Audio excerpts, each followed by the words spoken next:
All right, ladies and gentlemen, it's a pleasure to be here today. I'm Fabio Marques, president of the International Excellence Society, and we're here today with Fabulous with Fabio. And my guest today is impressive. It's really a fabulous human being. I'm talking about Marques Nobel, the president of the United Earth, and of course, descendant from the family that created the Nobel Prize. So today is a very special interview because we're going to talk about the story of the Nobel Prize, but also we're going to talk about the new prize, the new project we have now with the United Earth that's going to change the planet. So welcome, Marques. It's very nice to have you here today. Thank you, Fabio. And you are Fabio and I am fabulous. Is that correct? Yeah, you're fabulous with Fabio. Okay, I like it already. Thank you. All right. Muito obrigado. Yes. Yeah, ladies and gentlemen, this is going to be in English. Isso vai ser em inglês, but of course, you can later see on the description of the video the highlights of this interview. Você pode ver na descrição do vídeo os highlights da entrevista em português com o Marques Nobel. So, thank you so much once again, Marques. It's a pleasure and it's an honor for me to have this opportunity to talk to you today. Likewise. Thank you, Fabio. Let's start about your personal journey a little bit, okay? I would like to know more about you as a person and what do you consider important in your life and a little bit about your journey to this point today. Share with us, please. Absolutely. I was born in Stockholm, Sweden, and I have dual citizenship, which I think is a wonderful thing. I love Sweden in many ways. It's my home country, my first mother tongue. But I moved to America with my father and mother at that time, and I was, I think, only 1.5, so very little. But in our household, we always spoke Swedish. So like you, I'm bilingual, but nobody really needs to hear Swedish. Portuguese is much better. Long story short here, I always grew up like a lot of the Scandinavian people being very close to nature. Grew up in the Midwest in America, in Wisconsin, and we had a log cabin on Lake Michigan. And every day, because it was primitive, we had no running water, no electricity, but it was wonderful. And we'd go and take a dip in the icy waters of Lake Michigan before breakfast. And so I always loved being outdoors, being close to nature, and it was how I grew up.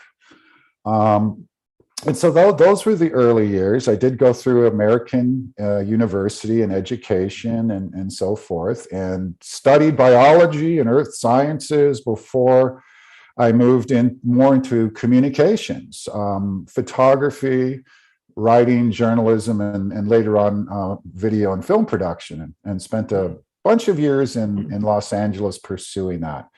A little small voice in my head told me to get out of Los Angeles. And then we had a big earthquake and we had these riots. And so I think if that little voice ever speaks to me again, I will listen to it.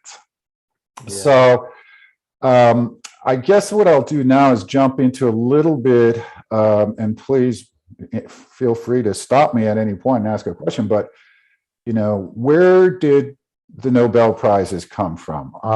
Yeah, that's important thing for us to know. And of course, a lot of people know about Nobel Prize. It's, everybody knows about it, but very few people really knows the history and the story that created the Nobel Prize. So if you can share with us, that would be very interesting.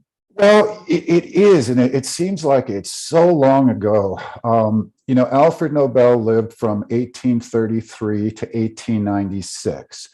And this was a time in Europe when the Industrial Revolution was just beginning to happen, and the steam engine was invented in England. And Europe was still trapped in this constant cycle, of war and conflict. Yeah. And if you've ever visited France and Spain and Italy, there's a part of those worlds where every hilltop had a fortress on it, and that was to defend against the enemies that were coming in. Yeah. And there were many, many, many wars that happened in Europe. Both World War I and World War II were really European wars. Alfred Nobel was raised in an interesting family. His father, Emmanuel, was also an inventor and kind of a businessman. And the family was very poor, like much of Europe. There was a bit of famine happening at that time, and it was a difficult time. The story is at one point when Alfred was very little, he would be out on a street corner selling matches and doing other things. He was born into a family with two other brothers, one of whom was Robert Nobel, and along with his brother Ludwig Nobel, they helped to develop the modern oil industry.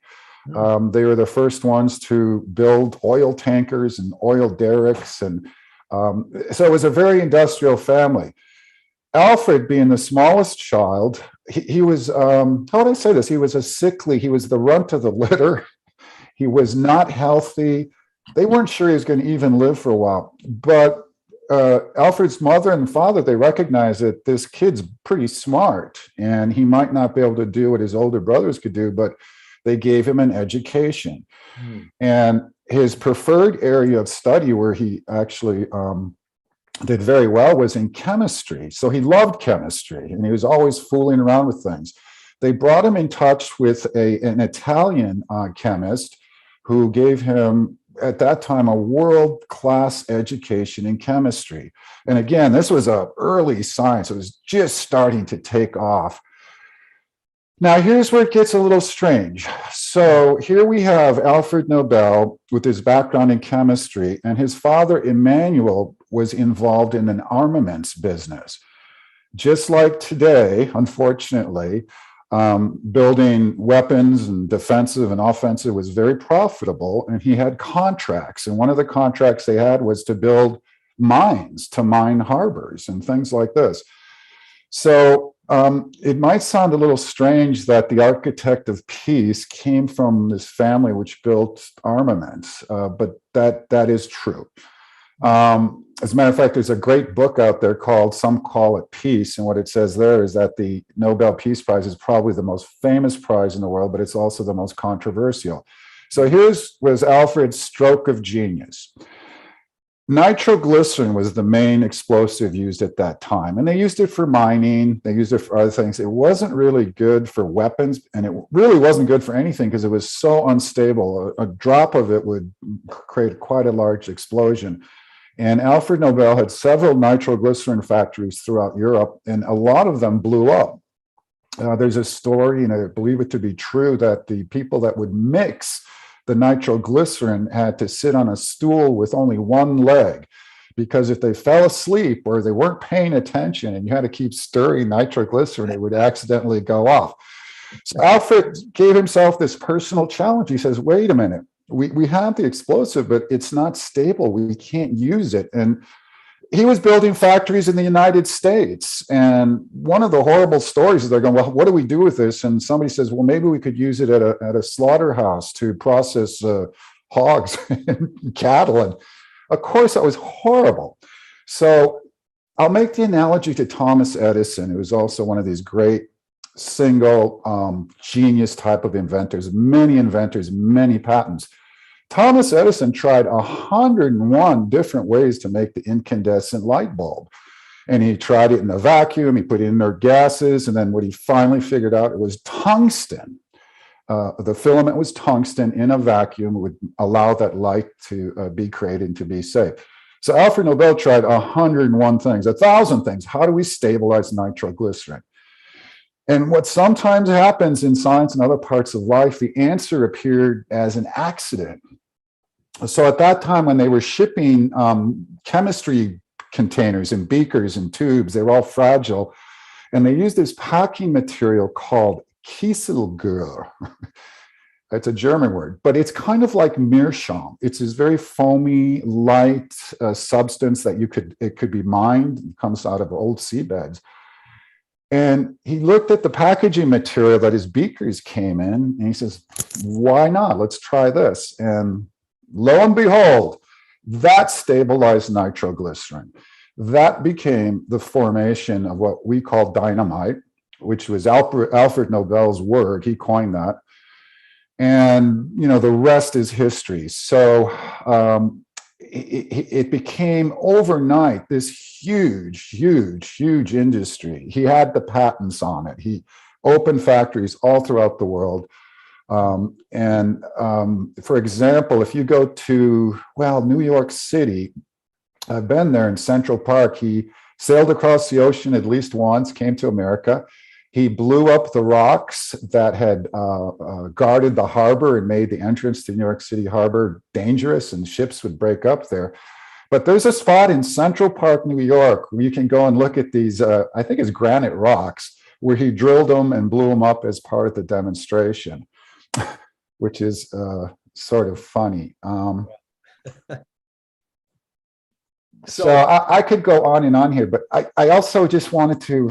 I would never imagine this, that the same that was producing, right, weapons and dynamite and explosives would be the creator of the Nobel Peace Prize. It's so interesting. And when it was the time when he finally, okay, let's, was that a change, or was, what was the idea of creating the Nobel Prize? When did it happen? It's really interesting. You know, part of what our taglines for United Earth have become over the years is Earth ethics, universal peace, and women empowerment. And there's a story behind that. But Alfred Nobel was a bachelor. He never married. He had women in his life, and one of them was named Bertha von Suttner, who at that time was a woman working for the peace movement, a very early proponent of the peace movement. And she had Alfred Nobel's ear. And Alfred Nobel, when he saw what dynamite could do, and it's just a perfect analogy, any tool can be a weapon if you want it to be, a hammer, a saw, but not every weapon could be a tool. And towards the end of his life, when he became increasingly unhealthy, he had a heart condition. And ironically, to treat his heart condition, they gave him nitroglycerin, which is still used today for certain things. About 3 years before his death, his brother, Ludwig Nobel, passed away. And the papers got it wrong. They said, Alfred Nobel has died. And they used this tagline. Was he the merchant of death? So that was profoundly disturbing to him. He felt that maybe his whole life's work was wasted. He was most likely the wealthiest person in the world at that time. And then he had this idea. He says, well, wait a minute. I don't have children. I have all this money. Where's it going to go? So he hired his single most trusted companion to help implement the prizes. And the prizes were this. Number one, medicine. Because Alfred Nobel, this was a time when they didn't have anesthesia. And if you had an amputation, they would just saw your leg off, and they were just starting to use technology and understanding how medicine works. So that was a prize. The other one was physics, because physics was very important at that time. And again, it was making these huge leaps, which people could see and feel. And the other one was chemistry, which also had a profound effect at society at that time. So there were 3 hard prizes. They're based on hard science: chemistry, physics, and medicine. The other prize was literature, because Alfred Nobel spoke several languages. He wrote poetry in English, one of which I have, and it's just amazing to read. And he was influenced by the Romantic poets at that time, Percy and Shelley and all these other people. He used to live in Paris. I visited his house in Paris. He had another one in San Remo, Italy, which I have also visited. It's now a museum. So he was a worldly man. He knew literature should be in there. That was the art form. There was no cinema. There was, nothing there. So literature was the big one. And he was very well read, and he liked to write. And then came the big one, and that was the Nobel Peace Prize. So that prize is, I think, safe to say, the most famous prize in the world, but it's also the most controversial. At one time, Norway and Sweden were the same country. Kind of like Canada and America. They had a border. The language was very similar, but there was a split there. And Alfred Nobel thought that the Peace Prize should be administered by the Norwegians. All the other prizes are administered by Sweden in Stockholm. And back, I think it was 1999, I had the chance to attend the Nobel Prize in Stockholm, and it was an incredible event. The King of Sweden is there. It's very formal. You don't wear a tuxedo or a suit, you wear tails. I don't know if you've ever worn tails before, but they're very funny, very old. My marriage, I wear it too. Oh, there we go. Okay. So it was just a great adventure to be there and to see that. And Stockholm's a beautiful city. If you ever have a chance to visit, you should do so. Not in the winter, though. Winters are rather dark and cold. So here we have this Nobel Peace Prize. And the one thing that I would point out about it that a lot of people don't quite understand is that in Alfred Nobel's last will and testament, he said that this should go to an individual who has done the most for peace congresses and the elimination or reduction of standing armies. So it was a very kind of it's only a 1 or 2 sentence description for this very important prize. And the Norwegian Peace Prize Committee has interpreted this in different ways. And like a lot of things in our society, it became a little bit politicized. And, some prizes have been fantastic and they've been wonderful. Others, not so much. I think in my lifetime, the Nobel Peace Prize that was,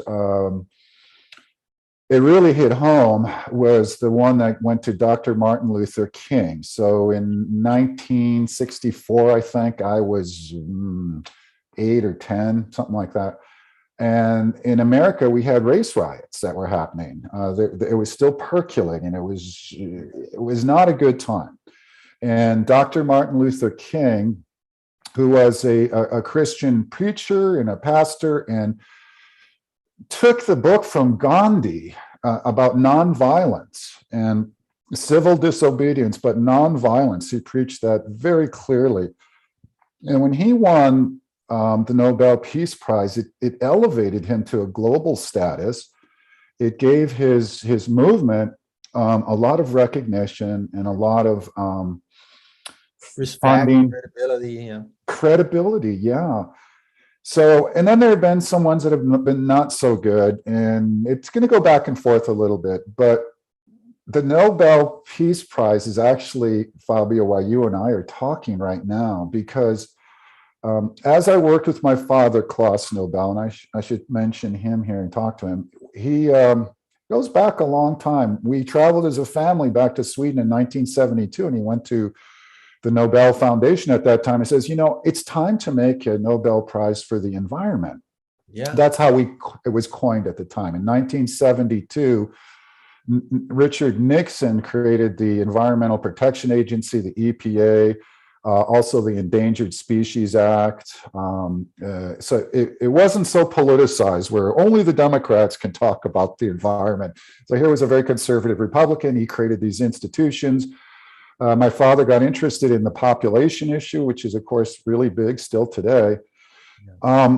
But they said to him, and my father was rather young at that time, and the person he spoke to, Stig Ramel, was elderly, and this was in June or middle of June, and he said, "Young Nobel, don't worry about these things. Go out and look at all the beautiful Swedish women which are out there sunbathing," because it was the first week it got sunny. So they're all out there sunbathing. And I remember that. And they said, "Look, we cannot do this because the last will and testament of Alfred Nobel specifically states these are the prizes." But Fabio, here's where it gets a little interesting. There's also I'll put this in quotation marks, a Nobel Prize for economics. They created that prize, not as a Nobel Prize, but as kind of a nebulous one where it would be patterned after the Nobel Prize. And it's not officially a Nobel Prize, but the economics thing is still there. So to finish up the circle here, my father passed away. It'll be 3 years in April. And I worked very closely with him in the last 2 decades of his life, and became the executive director of United Earth. And the last things that we really did together were to create the Earth Prize. And we wanted to, we had an interview with CNN very early on in this program. And thank you, Ted Turner, for what you've done. But in the interview, you know, they spelled it out on the bottom of the TV interview, the Green Nobel Prize, which is a tremendous word and phrase. We are not allowed to use that. So we cannot call it the Green Nobel Prize. Ted Turner did, CNN did. We got a lot of publicity very quick. And then we launched our organization at the United Nations. I think that was in '91. We had great master of ceremonies. Americans know him, Bill Moyer. He was a journalist commentator at the time. And then the following year, we were at the Kennedy Center in Washington, D.C., and we had this great musician, Quincy Jones. And Quincy Jones is fantastic. And a funny story here, but so my father was on stage, and he's Swedish, so he doesn't have all these cultural connections. And this smaller Black gentleman came up to my father on the stage before it all started, and he began speaking to him in Swedish. And my father thought, well, this is interesting. Was that Quincy Jones? Yeah, it was Quincy Jones. Yeah, he was Quincy Jones. And my father said to Quincy, well, I think I know how you learned to speak Swedish. I'll just leave it at that. But at that time, American musicians, blues and jazz musicians, Black musicians were not treated well in America, but they went to Europe and they were treated like gods. Jazz was very big. Blues was still big. Quincy Jones was, so prolific and so good. So to be polite about it, he had an affinity for blonde women. So he was in the right country. And the last time I was at his home in Bel Air, California, I met his wife then, Natasha Kinski. This was a few years ago. But so we launched the Earth Prize. The Earth Prize is still valid. My father was such a stickler for this. He said it always has to have the same quality and the impact of the Nobel Prizes. He wanted to be very formal. We had a beautiful medallion made. And I'll talk a little bit about our logo here in a bit, but we had this neat logo that was part of the design. What we could not do is have that $100 million foundation so we could a check with the prize. That was not, we were not able to do. So here we are in the present day, and as the executive director and president of United Earth, I like to say executive director, president, and chief bottle washer, because we're pretty small. But I kept thinking to myself, especially after my father's passing, it was kind of a depression for me, and I wasn't sure what to do, and it laid fallow for a few years, but that was probably a good thing, because in reflecting on it, I said, no, I know what I want to do. It's in our name, United Earth. What does that mean? And in my own personal development, I keep running across these issues, Fabio, where we're so divided. We are so divided in our world today. And there's so many ways. Racially, we could be, religious, ethnic, sure. And then we have this whole political thing, which is happening in Brazil and it's happening in America, where we are so divided on issues that separate us. And it becomes hostile at some point. It generates antagonism or even hate crimes because of how we vote or how we. And I feel for you in Brazil, because we went through the exact same thing here in America, and we're still, working on that. So, in our name is United Earth. And what do I want to do? I want to really unite the people of the earth, the people of Brazil, the people of America, amongst things that we all can agree on. Yeah. It's so important. And I go, well, how do we do this? In my world, I live here in Portland, Oregon, which is in the Pacific Northwest, and we get lots of rain and we have big trees. And again, it keeps me close to nature. But we also have this really dynamic music scene. And I know Brazil does too. And so I've always loved music. I love to play it. I listen to it. It matches my mood. I can't imagine my life without music. And every time I'm at a festival in particular, or even just a concert, or maybe just going out to hear music one night, we're all there together and we're laughing and we're dancing, we're flirting, we're having a good time. And I don't care what party you belong to or this, but we're here right now and we're coming together. So a while back, on July 4th or so of last year, I spoke to Sergio Lopez, and he said this amazing thing to me. He says, Marques, we'd like to do something for the Amazon and protect and give an award. And I said, well, can we do music? And then we just hit it off because we all love music. He's a musician. I'm a musician. We know the power of that. Too. I'm a drummer, writer. Yeah. Well, we're going to have a jam session one of these days. I play guitar. I'm kind of on the blues side, blues harp and guitar, a little bit of keyboard. I love blues. Yeah, I do too. So this was such an interesting opportunity. And I said, yes, immediately. Yes. Let me know how I can help and what I can do. And so very quickly, I have to say, really quickly, we got the support of Roberto Carlos and Erasmo Carlos. And unfortunately, Erasmo has passed. It was just a couple of months ago, and it was a very sad thing. And I did write a letter of condolence to his family, but Roberto Carlos is still on board. And I said to Sergio, I said, well, he must be a really popular musician to have sold 31 million albums. And he goes, no, Marques. He sold 131 million albums. And people in America don't understand how big Brazil is and the history. They're almost colonized at the same point of time, and we have similarities. You were there with the Portuguese who explored the world, and we were here with the French and the English, and where we are. And so here we are. So we have this incredible United Earth Amazonia Award coming up here in 2023 in Manaus, February 28th.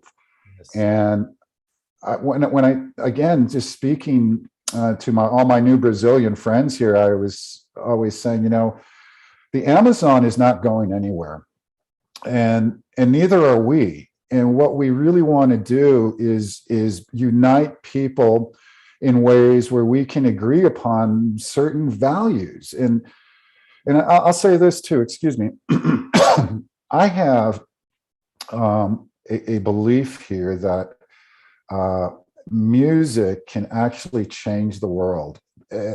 Arts in particular, the humanities. And I've worked in education, I've been to China, and I've done all this stuff, and it's always science, technology, engineering, and math.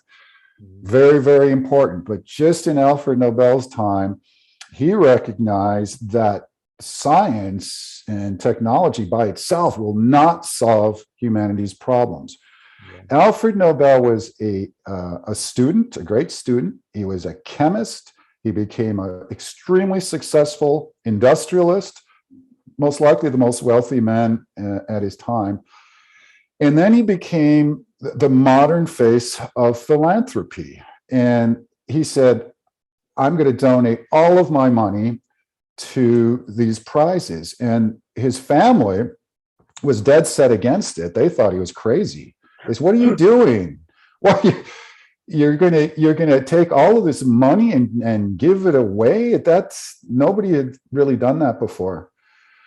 So he was also, as a scientist, he was a skeptic.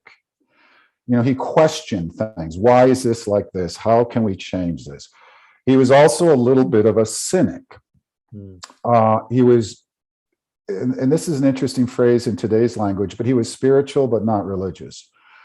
He referred to the church at that time as the practitioners of priestcraft. But here's the thing: when he made the Peace Prize, he recognized again that science and technology won't solve it, and so to him, this was a humanitarian prize and also a spiritual prize. I don't know if he would have used the word spiritual, but I do. And so the Amazonia Award is really one that is a humanitarian and a spiritual prize, because protecting and saving the Amazon, it is a spiritual and cultural and scientific necessity. And if we look at the world, through the lenses here of politics, it's you're either on the left or on the right. You're with Bolsonaro, you're with Lula. You're with Trump or you're with Obama and Biden. And those divisions don't help us out in solving problems. They just create more divisions. I agree. So one of the points that I would like to emphasize here is what we would like to do with United Earth in this award here is to focus on something that we can all agree on, and that's health and wellness. All of us want health and wellness. Yeah. We want it in ourselves, our bodies. We want health and wellness within our family and close friends. And then we go out into the community. We'd like it there. When we make this jump to the nation state, the health and wellness thing is harder to see. But we can celebrate health and wellness in the Amazon as a wonderful festival. And there's no denying it. I've written and published it. And between 1950 to 2020, the Amazon has been, horribly exploited. Mm-hmm. And that's not to say we are anti-development, anti-business. No, of course not. But there has to be a balance between that. Yes. Yeah. Are conscious about it. How be careful about they do that, right? Yes. Well, that's a fine line to work on, and we have many interesting organizations and businesses and industries that want to help us because, again, the Amazon is not going to go anywhere. It's here for a while, but we probably want to have regenerative practices and protected areas. And promote those industries such as ecotourism, which I think is an $8 or $9 billion a year industry, and that's only going to grow. And we've made some interesting contacts with businesses that do wildlife cinematography and all this, and that is so important. If it wasn't for Sir Richard Attenborough and National Geographic, you don't really understand things until you understand them on an emotional level. And when you see this beautiful photography of the animals and the ecosystems of Amazon, even though they're very dangerous, and it's an amazing place. You see them up close, you start to love them because it's our nature as well. I just would like to highlight a few points here before we proceed. As much as I like to just hear you talk, because you're an amazing communicator, and I can feel your passion about it, and your story brings that evolution as a human being. But everything that you told us so far, it's really about creating conscious, right? Yes. Nobel, Alfred Nobel was, as you said, this wealthiest man on earth at the time, and producing weapons and so on, and explosives. And then he created this conscious about, okay, I have this weapon, but this can be a tool, right? Yeah. So he started to really using nitroglycerin and all the other inventions as a tool to build things that would help society. Mm-hmm. And then suddenly he has, okay, now we need to create something we can celebrate and unite people around chemistry, physics, and and also literacy, and then peace, right? Because everybody wants peace. Even those who are producing war, they want peace, and we appreciate when we are in peace. So he was creating this conscious and working towards this change to make this a better place for everybody. And then he created this, okay, I'm going to donate my entire money to those prizes so we can really elevate society and make people think about rewarding individual contributions that really changed the planet for better, right? Yes. Your father came along and created United Earth, which is huge, and it's amazing because it's this idea we all habitate the same planet, right? So we need to be united to save our planet. And then finally now we come to this United Earth Amazonia Award. Amazonia is so important to the entire planet, and we are finally giving it the attention it needs, and again using music to unite everybody. Also, because as you said, it doesn't matter who we are when we like the same music, right? It touches our heart and we feel connected and together. So it's really amazing, everything. You know, your journey is really inspiring. I feel honored to be together with you in this project. I'm going to be for the Amazonia Award. So I'm super excited. And just to make sure everybody understands, so the Nobel Prize still exists, of course, in all those categories. And the Earth Prize still exists. And the Amazonia Award is this brand new prize, totally connected to environmental responsibility, social responsibility, and governance, right? Yes. So we are rewarding not only the musicians that are contributing to create this awareness about the importance of Amazonia, but also we are rewarding the entrepreneurs and the companies who have demonstrated social responsibility and environmental responsibility when exploring Amazonia, right? Yes, we cannot do it without the support of the producers, the corporations and businesses. We want to reform those that might need some help. And there are certain industries that are very difficult. Extractive industries are always going to be a challenge but there are some ways we can do it that, mitigate certain problems and so forth. But I want to come back to the word that you used, and I didn't, but that's consciousness. And, back in the 60s, it was Tim Leary said, turn on, drop out, and tune in, or whatever the heck it was. And it was the expanding consciousness thing was kind of like this hippie thing. That's what hippies do. But if you expand your consciousness a little bit beyond just the political, financial constraints that we have to work in, the things that, again, unite us are so much bigger. And part of this is consciousness. We're in an amazing point in our planet's evolution and humanity's evolution. And if I all had to boil it down, is I would say, we have to get along. We have to get along with each other, and we have to get along with Mother Earth. We cannot destroy our mother that gave us birth, that feeds us, that sustains us. And another person that I quote quite a bit is one of the founders of Google, Sundar Pichai. This huge conglomerate technology, we all use it every day, we can't escape it. But he also said, technology by itself will not solve humanity's problems. So the old phrase, let's think outside of the box, is correct. But here's something we can do without any thinking at all. We can have this wonderful concert one of them will be in the old opera house in Manaus, built in, I think, 1892. So that's interesting because that was built during Alfred Nobel's lifetime. And I think it was, at that time, rubber was very big because the automobile was sort of coming along. They needed rubber. And so the rubber baron imported this. I've always seen pictures, I can't wait to be there, of this incredible opera house with marble from Italy, and it's very ornate.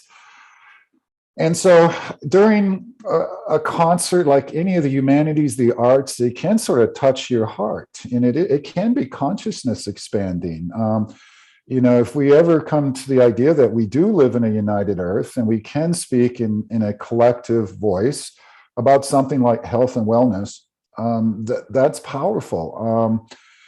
And I think there are so many other things that are going to happen that are going to profoundly change our our world. And one of them is rather strange, but it's going to be understanding that we are not alone in the universe. The United States military has started to release, UFO videos, and they're saying, yes, they are out there. Perhaps we've recovered some of them, we've reversed engineered. We don't know. But that is a profound consciousness raising, conclusion that there are other forms of life here.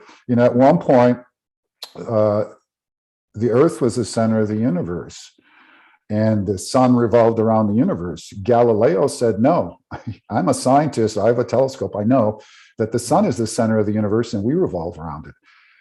The church at that time had said that we were, the highest creation of some sort, and that we had dominion over the plants and animals, which in the Old Testament meant stewardship, but it got translated into we should control the earth and the animals.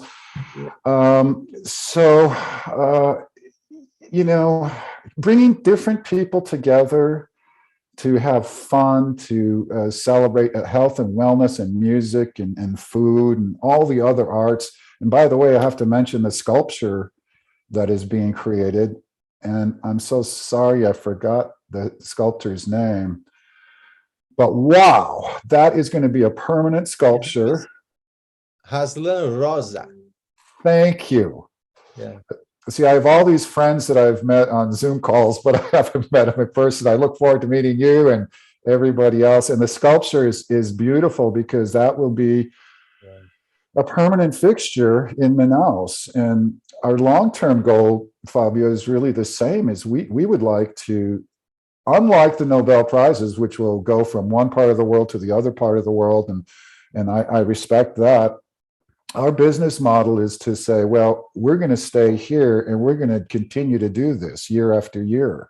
Mm-hmm. And I think as that happens, a lot of the things that we'd like to see will happen too. And I think we'll pull people from every spectrum of life and politics and economic class. And that's really my goal, is to see that we all can come together. You can call it a humanitarian spiritual consciousness, but health and wellness is more neutral, but they all kind of come together. So can you imagine in 2 years, 3 years, 5 years from now, and we can look back at what we've accomplished and how we're doing. And at that point, maybe there will be an endowment to the foundation so that what Alfred Nobel suggested, the individual, so it should not be a United Nations program. It can't be the European Union, which they've both gotten several awards, but it could be an individual that has done a lot, maybe an indigenous person, maybe somebody who has helped come up with a new process for harvesting cacao or acai berries, or, it's wide open. And I that's where I'm thinking is that here's where we'd like to be in 5 years from now and really make this take off. Yeah, what I like the most about everything is this word united. This is really what we all need. This is the utmost expression of diversity and inclusion, right? Mm-hmm. If we are able to elevate ourselves and look beyond our minor differences, right? Mm-hmm. So it doesn't matter the color of our skin or our political preferences or whatever. It doesn't matter, because we're all united to mm-hmm. save the planet and to save ourselves, right? Mm-hmm. And to create a better environment for future generations to come. And of course, for ourselves as well, we would be happier and healthier and wealthier if we could see this earth as united to mm-hmm. see what is really valuable for everybody here.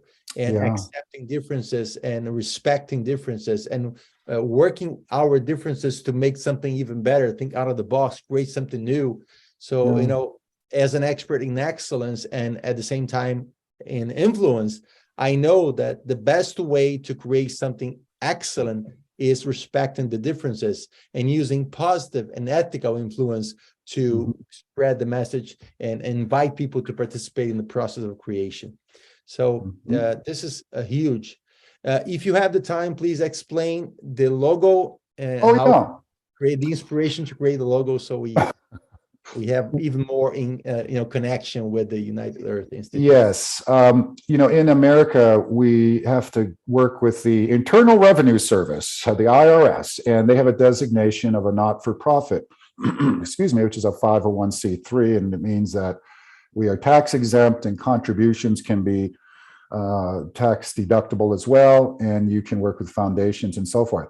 But there's a bit of a joke in this business too, and that is that until you start getting money from the government, you're just a mom and pop organization. So I'll just get out of the way for a little bit here. So how would I do this? There we go. So this logo here was actually designed by my mother and my father. And we came out of the United Nations, so we have the laurel wreath here. On the bottom, we have the oceans represented by, and we went back and forth. Should it be a tuna fish or a salmon? And I think we settled on salmon. Okay. Here's the wheat stalk representing our food. And that's another great area. We always really need to eat healthy, good food. Yeah. The deer represents the animals.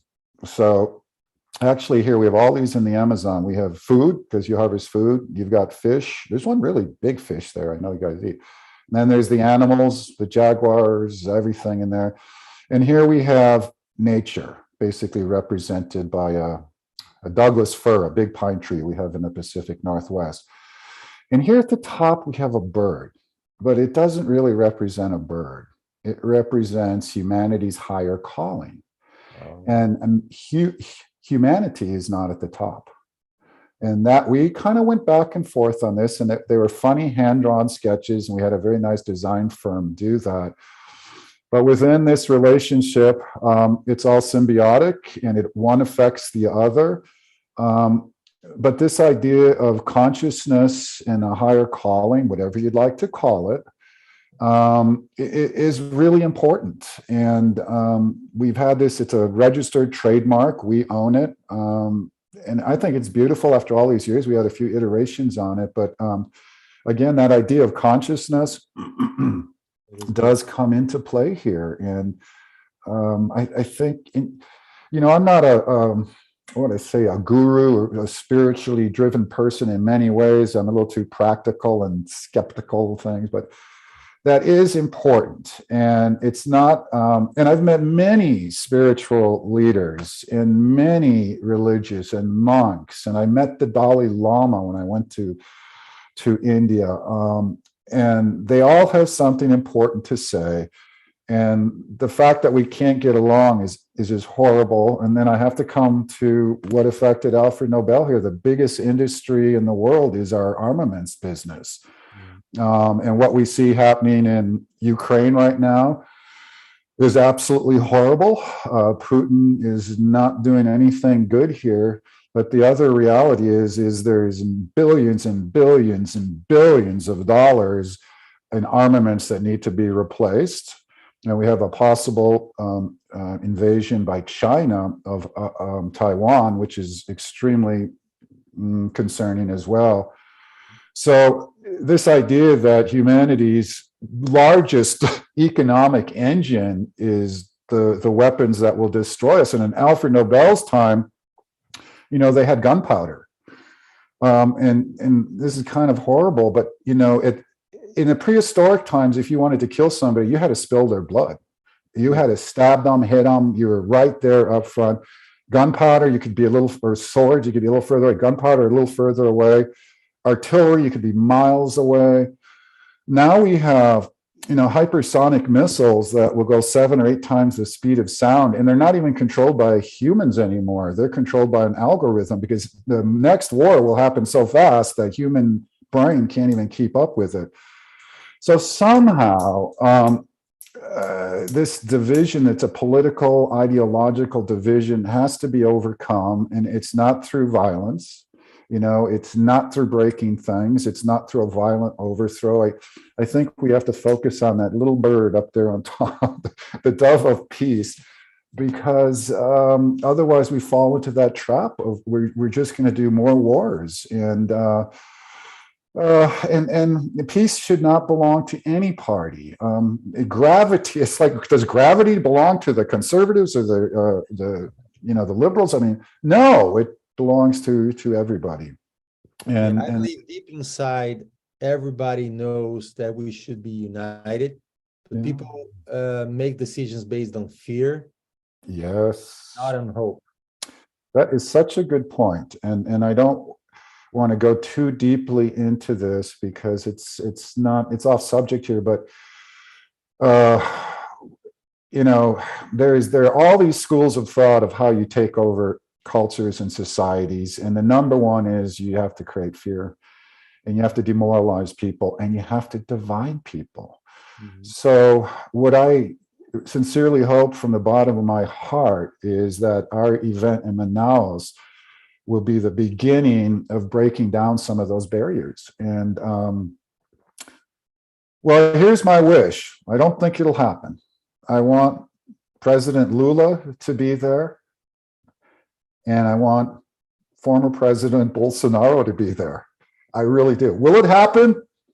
I don't know. I don't think so. I don't think so. But I think that some of the people who voted one way or the other, or are tied to these parties, could do that.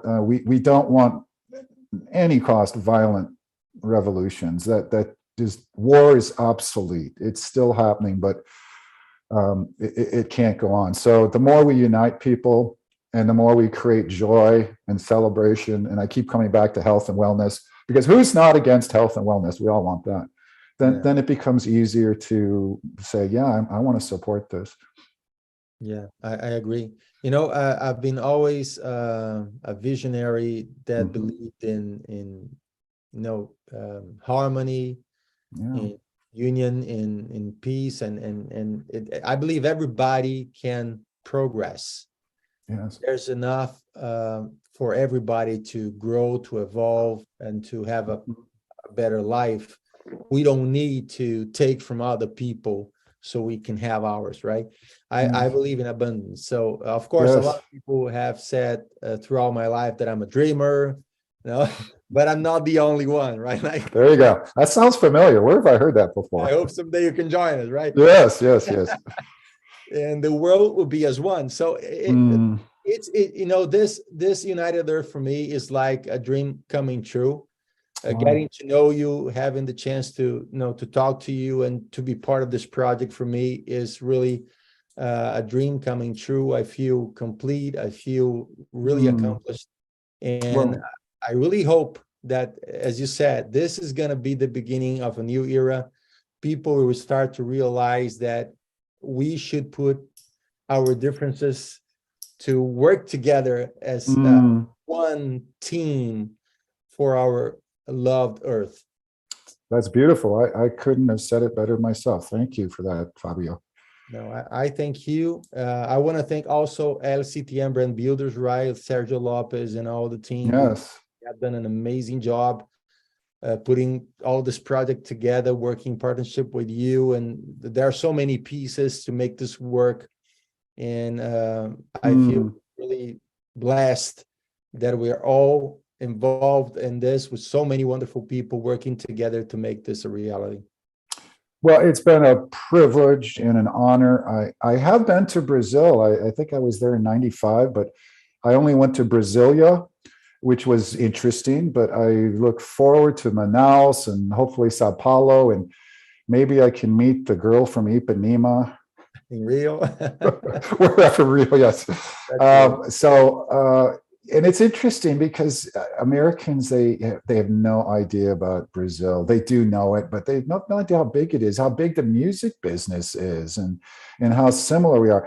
And I'll say this, I do believe when it comes to the Amazon, as the Amazon goes, so goes the rest of the world.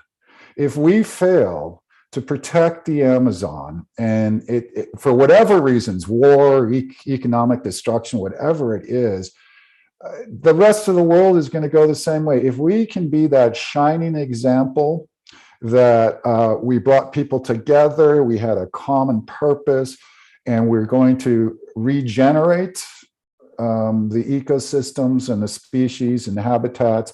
And by the way, that will happen. If humanity was gone, it would happen all by itself. But we need to do that. And I think that Brazil could be a shining example to the rest of the world.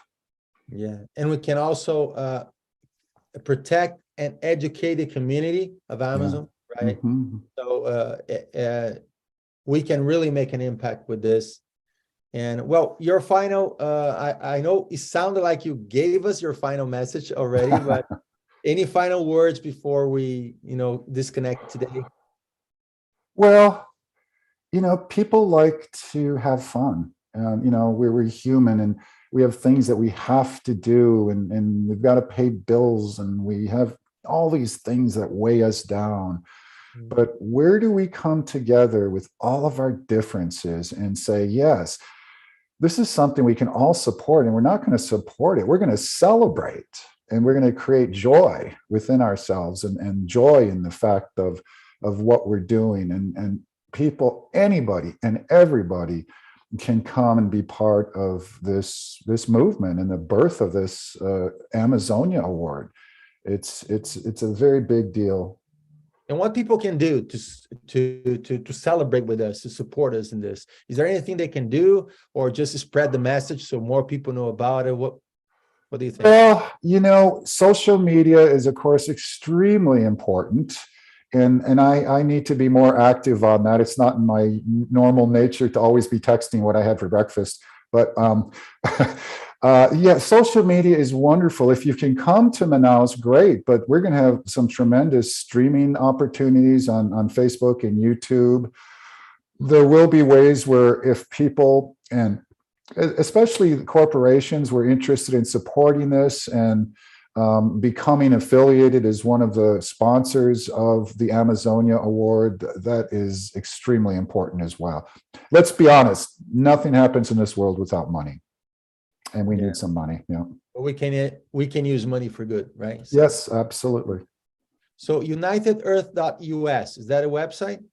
It is, and it's constantly being updated, but what we have right now is a little bit on the dated side. So you could go and read Alfred Nobel's poem, which is amazing. It's written in English. You can learn a little bit about my father and some of the speeches that he's made and what we're doing. But we're in the process of updating that. So yes, unitedearth.us, which is us. United Earth, us. Yes, perfect. Us, united. Great. Marques, thank you so much. It was really a pleasure. Likewise, Fabio. I've learned a lot from you, and I look forward to continuing to learn. All right. Talk to you soon, and everybody stay alert. February 28th, the first ceremony of the United Earth Amazonia Award in Manaus. Marques will be there. I will be there. Roberto Carlos will be there with us. Peace. Okay. Thank you, Fabio. See you soon. Take care. Okay. Yes, sir. Okay. Bye-bye.